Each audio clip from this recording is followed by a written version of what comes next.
আমার নাম অয়ন, আমাকে ওই বার্থডে পার্টিতে ইনভাইট করা হয়েছে। বন্ধুরা শুনছো এই গরিব ভিখারিটার কথা?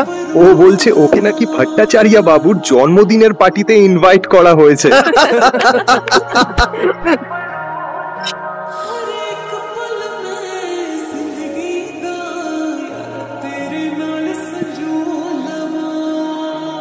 রুষা বেবি, চলো বাড়ি যাই। বেবি? রুষা, তুমি এই ভিখারিটাকে চেনো নাকি? কই না তো। Who the hell are you? এটা শুনি অয়ন অবাক হয়ে যায়।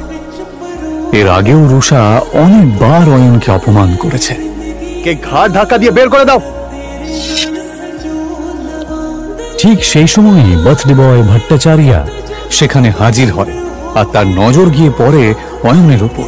অয়ন তার জন্মদিনে এসেছে এটা দেখে সে অবাক হয়ে যায়। অয়ন রায়চৌধুরী স্যার, আপনি আমার পার্টিতে এসেছেন? আমার তো বিশ্বাসই হচ্ছে না। আপনি আমার পার্টিতে এসেছেন, আমি তো ধন্য হয়ে গেলাম sir. Please please please please please please আসুন স্যার, প্লিজ আসুন। এই দৃশ্যটা দেখা মাত্রই রুষা আর বাকি সবার মাথা খারাপ হয়ে যায়।